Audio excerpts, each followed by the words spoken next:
प्रणाम। अरविंद वीथिका में आप सभी का स्वागत है। ये चैनल सांस्कृतिक अभिरुचियों के लिए बनाया गया है। इसमें लेख, कला संबंधी कोई भी वस्तु, कहानी, रचना, कविता, धार्मिक विषय वस्तु भी पेश की जा सकती है। केवल राजनीतिक वार्तालाप के लिए यह चैनल नहीं है। हम लोग इसमें कविता, उसमें स्वयं की कविता और इसके अलावा अन्य की भी कविता, कहानी, लेख पढ़ चुके हैं। यात्रा वृतांत भी से पढ़ा गया है। उसका मूल उद्देश्य यह है कि अपने मानसिक स्वास्थ्य को और बौद्धिक स्वास्थ्य को उच्च स्तर का बना लेना। उसमें कोई रोग न हो, यह उसका मूल उद्देश्य है। तो हम लोग अभी यात्रा वृतांत पर कर चुके थे, कुछ कविताएं थी। आज एक नया विषय लेके चल रहा हूं। एक सुनोगी नहीं सुनी एक पत्र विधा है, पत्र विधा में लिखी गई है। ये जब लिखी गई थी तब यह नहीं मालूम था कि यह पत्र विधा, क्योंकि शैली और शिल्प नहीं मालूम था। ये मेरे द्वारा लिखी गई, लेकिन शैली और शिल्प नहीं मालूम था। बस मेरी दृष्टि में यह था कि जो प्रवाहमान हो, कोई भी साहित्य जो प्रवाहमान हो और आपको लिखा ना जा रहा हो बल्कि स्वतः स्फूर्त हो, उसको आप लिख सकते हैं। वह कल्पना काल्पनिक हो या वो प्रकारांतर में समाज का दर्पण हो, वो दोनों चीजें हो सकती हैं। काल्पनिक भी साहित्य होता है। तो उस अवधारणा पर यह पत्र विधा की शुरुआत हुई थी, नायक और नायिका के रूप में। पहले नायक था, बाद में नायिका के रूप में दोनों की शुरुआत हुई। तो इसका प्रकारांतर में जो प्रेम का, काल्पनिक प्रेम का, जो आध्यात्मिक और पारलौकिक व देह से परे जो प्रेम है, उसकी यहाँ पर उसकी परिणति इन पत्रों के माध्यम से है। और सृजन कैसा है ये तो पाठक तय करेंगे। सृजन कैसा है ये कहने का जो कथाकार होता है उसका कोई अधिकार नहीं है। तो इसको क्या है कि भौतिक अभिप्साओं से परे रखा गया है। इस कथानक में पूरे भौतिक अभिप्साएं नहीं है, निस्वार्थ भाव है। प्रेम को उदात्त भवभूमि पर प्रतिष्ठित कर उसे दैहिक अवधारणाओं से मुक्त कर गरिमा प्रदान करना मूल उद्देश्य है। और स्त्री और पुरुष का है तो नारी विमर्श का बात भी आ जाएगी। तो वो उसकी शुरुआत की जा रही है। कई सोपानों में समाप्त होगा, इसलिए थोड़ा सा लंबा चलेगा। इसलिए मैं आपसे समाप्त चाहूंगा कि धीरे धीरे करके ये पत्र समाप्त होंगे। मैं शुरुआत कर रहा हूं। दफ्तर के काम से मुझे कलकत्ता जाना था। 28 अक्टूबर को कालका मेल के AC 2 टियर के डिब्बे से यात्रा प्रारंभ हुई। डिब्बे में मेरे अलावा एक परिवार था, डॉक्टर पति, सुंदर पत्नी और एक जिज्ञासु बेटा। छूटते हुए गांवों, कस्बों, नगरों, खेतों, खलिहानों के बारे में उसकी जिज्ञासा देखकर बचपन के अपने दिन याद आने लगे। मेरे बाबा जब अपने गांव का वर्णन करते, मैं मुग्ध होता रहता।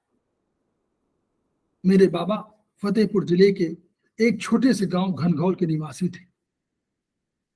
फतेहपुर से लगभग 20 किलोमीटर दक्षिण में स्थित अपने गांव का वर्णन करते करते बाबा कहीं अतीत में खो जाते, अतीत में कुछ तलाशने लगते। फिर उनकी आंखों में कुछ पानी आता और फिर वे कुछ चमकने लगती। गांव में संघटा देवी का मंदिर, उसी के समीप बनी रावण की मूर्ति, कुरमेढ़ी तालाब की जब बात छेड़ते तो लगता वे उसी तालाब के इर्द गिर्द घूम रहे हो। पास में एक बाग था पौधारी, इन्हीं पौधों में से आम, महुआ, जामुन के पेड़ों का जिक्र करने लगते तो लगता वे स्वयं उस पर चढ़कर आम तोड़ रहे हों। पका आम सीकर, इसी नाम से वे पुकारते थे उसको। संघटा देवी का बखान करते तो लगता उनका सर श्रद्धावश देवी के चरणों में झुका जा रहा है। गांव में अनेक तालाब थे, खिराजन, मूली ताला, कुल्ली, बनगढ़वा, पसगढ़वा। मंदिर थे बड़े शिवाला, शंकर जी का मंदिर, सुंदरपुरी बाबा का मंदिर, कालका देवी का मंदिर, खिराजन बाबा का मंदिर। बाबा बताते कि ये मंदिर धार्मिक केंद्र होने के साथ साथ मिलने भेटने के स्थल भी थे। गांव के लोग अपने सुख दुख बांटने यहां आते थे। दुख जब आसानी हो जाता था तो यही देवी देवता उन्हें उससे मुक्ति दिलाते थे और फिर अपने समस्त दुख यहीं पर छोड़ वे फिर से दुख की तलाश में या दुखी होने के लिए अपने घर लौटते थे। इन दुखों से मुक्ति का अन्य कोई मार्ग उनके पास नहीं था। कहां जाते, सारे रास्ते बंद नजर आते। ईश्वर पर अगाध विश्वास और आस्था ही संबल था, अवलंब था उनके जीवन का। तालाब, नहर का झाल मनोरंजन का साधन थे और खलिहान क्रीड़ा स्थल। गर्मी के तपन तालाब में बुझाते और फिर खलिहान में आकर या तो ताश खेलते या फिर गप्पे लड़ाते। दिनचर्या छोटी थी तो भी सरल थी, सीमित थी, मगर उसमें तनाव नहीं था। आग लगने पर कैसे पूरा गांव उमड़ पड़ता था डोर बाल्टी लिए, बाबा बताते तो लगता ये सब स्वप्न लोक की बातें। गपबाजी में कैसे पूरा दिन बीत जाता है, बाबा कहते तो लगता ये संवाद कहां खो गया है। वर्तमान याद आता जहां केवल संवादहीनता थी।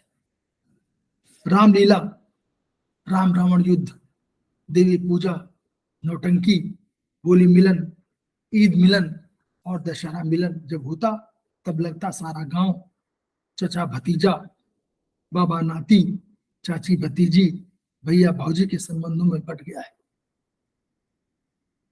ये मेरे लिए स्वप्न लोक लगता हो, मगर बाबा को वही रमरुबुआ याद आता। बाबा को वही रमरुबुआ याद आता जिसके नगाड़े पर चोब मारते ही सारा गांव उमड़ पड़ता था। पिट्टल नरेश उर्फ पेटू राजा बना श्रीपाल याद आता, जो रामलीला में लोगों को हंसाते हंसाते लोटपोट कर देता था। लक्ष्मण बना रामस्वरूप याद आता, जिसके चेहरे पर लक्ष्मण परशुराम संवाद के समय ऐसा तेज बरसता मानो स्वयं भगवान आ गए हों। और शंकर आराधना करता रावण बना मुन्नू शुक्ल याद आता है, जिससे रामलीला के दिनों में बच्चे डरा करते। रावण बाणासुर संवाद के समय रामाश्रय सिंह और मुन्नू शुक्ल के बीच ऐसा वाक युद्ध होता कि लगता अब सीता स्वयंवर नहीं।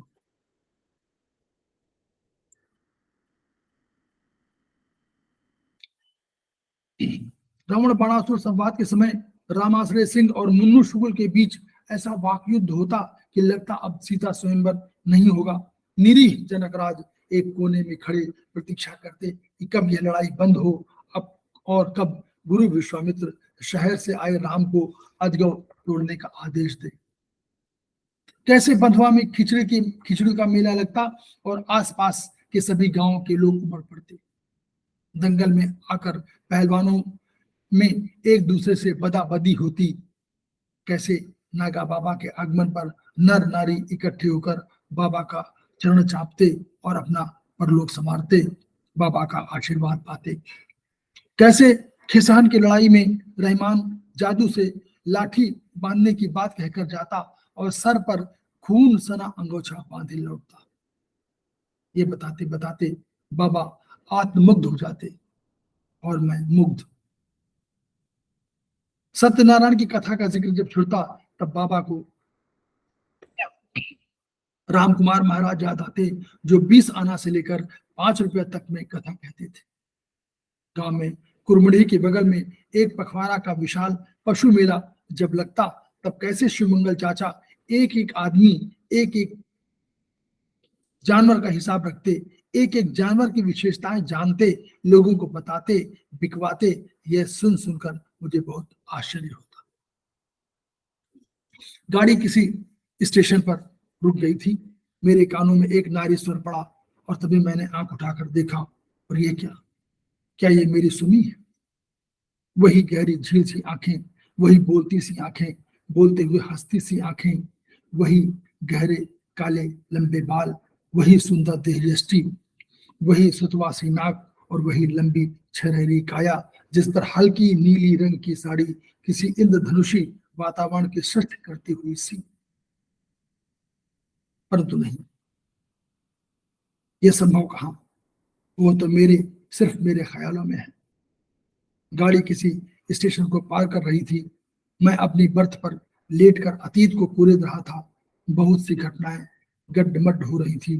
ब्रीफ केस खोलकर पत्रों की फाइल निकाली और उसमें से अपने और तुम्हारे पत्रों को पढ़ना शुरू किया। प्रिय सुनी, 7/10/1980, 7 अक्टूबर 1980।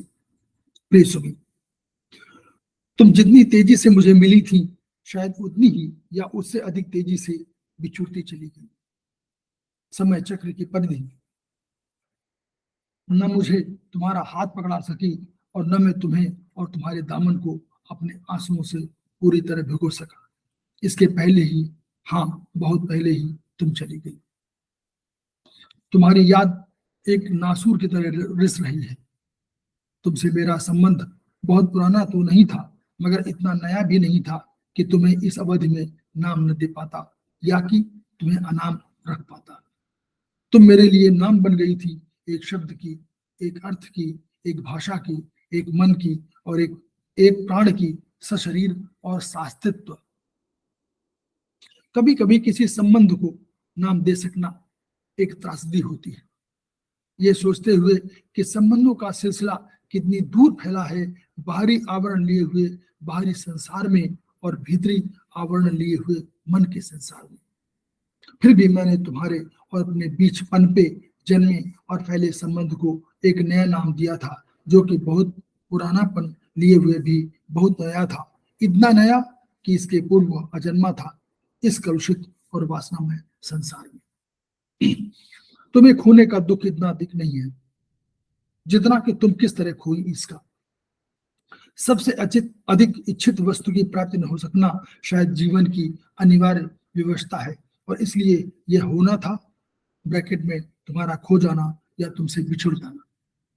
मगर जिन धरातलों पर यह बिछुड़ना जन्मा, जिन मुद्दों पर यह संबंध टूटा, वे निश्चित ही कष्टकर थे, अप्रीतिकर थे। यह कहकर मैं तुम्हें रुलाना नहीं चाहता। ब्रैकेट में, मैं तुम्हें रुला कैसे सकता हूं, क्योंकि मैं तो तुम्हें चाहता हूं ना। मगर इन संबंधों के टूटने की आवाज तुम तक कैसे नहीं पहुंची, सबसे अधिक गम इसका है। तुम बहरी कब से हो गई हो सुमी। हाँ सुमी, मेरे द्वारा दिया गया तुम्हारा नाम। धूमकेतु की भांति मेरे जीवन में तुम आई और चली गई, मुझे असहाय, बेबस, उदास और अकिंचन बनाकर। मेरे रंगों की दुनिया, ब्रैकेट में, हालांकि मेरे रंगों की दुनिया काल्पनिक थी, किस तरह उजड़ी और उजड़ती जा रही है, बढ़ रही है तबाही की तरफ। तुमने कैसे इसे नजरअंदाज किया सुमी। तुम अंधी कब से हो गई हो सुमी। तुम जवाब नहीं दोगे सुमी। मैं जानता था, जानता हूं, तुम अंधी नहीं हो, अंधी बनाई गई हो, बनाई जा रही हो। तुम बहरी भी नहीं हो, बनाई गई हो, बनाई जा रही हो। कब तक तुम सहती रहोगे सुमी अपने ऊपर फैले इस दबाव को, सदियों की वासना, जकड़न और रूढ़पंथी विचारों को। तुम टूट जाओगे सुमी एक दिन मेरी तरह। तुम सब कुछ भूल गई हो, तुम्हें कुछ भी याद नहीं है। दिन रात के अंतर को भी तुम महसूस नहीं कर पा रही हो। जवाब दो, चुप क्यों हो? बोलो ना सुमी, एक बार, केवल एक बार। सोचो कि मेरा नाम लेकर तुम्हें थरथराहट एक बार भी महसूस नहीं हुई। मुझे सपनों से परे तुमने एक बार भी नहीं याद किया। तुम निष्ठुर निर्मोही कब से हो गई हो सुमी। तुमसे कोई वादा भी नहीं हो सका, तुमसे कोई वादा भी नहीं हो सका, तुमसे कोई गिला शिकवा भी नहीं हो सकता। मूक परिणय की माटी की गंध कितनी मोहक थी, मूक परिणय की माटी की गंध कितनी मोहक थी।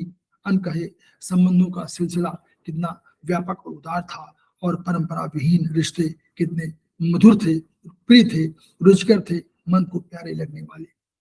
तुम याद करो तो तुम्हारे आसपास की माटी में, तुम्हारे आसपास के पर्यावरण में और तुम्हारे आसपास की आत्मीयता में ये रंग घुले मिलेंगे जो जमीन के रिश्ते थे, जमीन की उपज थे और जमीन की माटी के विविध रंग थे। मगर तुम सब कुछ भूलने की कोशिश में खुद को भुलाती जा रही हो। मुझे विश्वास है कि एक दिन तुम्हें सब कुछ याद आ जाएगा। तुम्हारा रवि। आज ये शुरुआत है, आगे चलती रहेगी। धन्यवाद।